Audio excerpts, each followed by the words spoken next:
Turbo 332 rebuild, day 9. Warranty void if seal is broken. So I got my collection of parts from the Green Parts Store.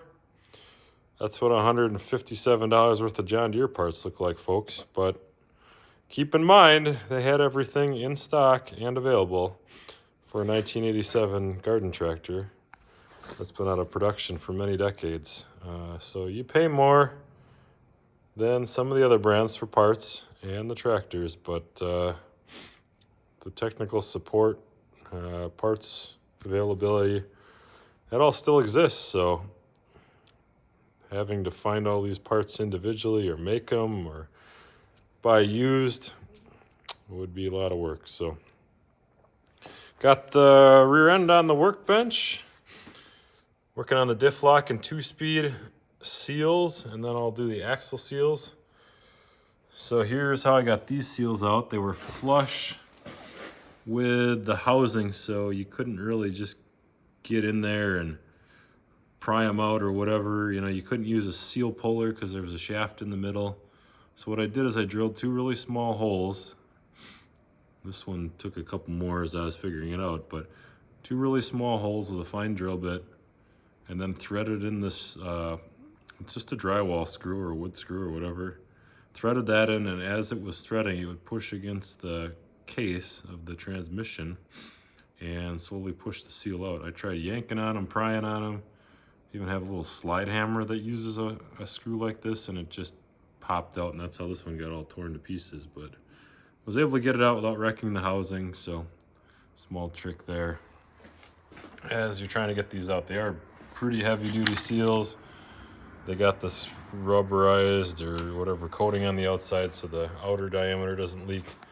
So they really got them in there good. So gonna kind of continue to clean this up a little bit, get all the seals put in it, and then I can start sticking the axles in, put the hydraulic pump back on, and think about putting this back in the tractor. So unfortunately, the bottom is falling out on temperatures the next couple days. Supposed to be negative teens for the lows, negative single digits for the highs. So unheated garage, not gonna get a lot done. I kind of like doing some of the stuff when it's warmer, so I actually have been bringing some parts in the house, letting them warm up, and then installing them there. Like these seals, you don't want those super stiff as you're running them over those shafts, otherwise they might tear.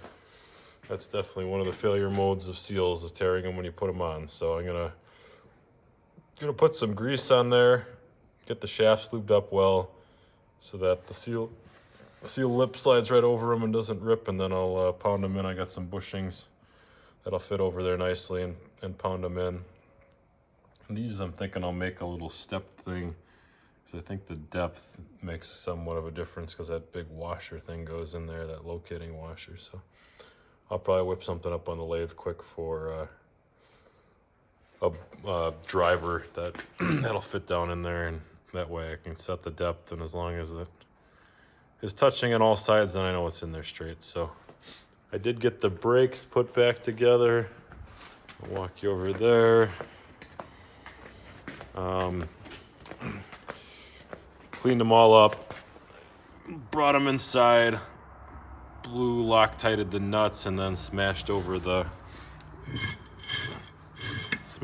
locking tab. So before, everything was kind of loose, and I was worried they were going to wear out the keyways over time, so I cinched everything down, Loctited it, and then bent those tabs over. So that's where that's at. Another thing I can't do until it gets warm out is pull these rubber grommets out of the fuel tank, because those are a real booger to get in and out when they're stiff. So either that, or I'm going to use a heat gun or something to get those out of there so that stops leaking, hopefully. Then I got to transfer all this stuff over for the sight tube and the lines. So a lot to do, but at least we got parts, not waiting on that now. So now it's just time and willpower to be out in the garage when it's so darn cold. So as always, please subscribe if you feel the desire that you learned something or want to help out with this project, there should be a donate button now on all my videos. So would like to see if that works. So if you want to shoot over a couple bucks or something to help pay for all this and make it worth my time to document it all and give you guys tips and tricks, that would be great.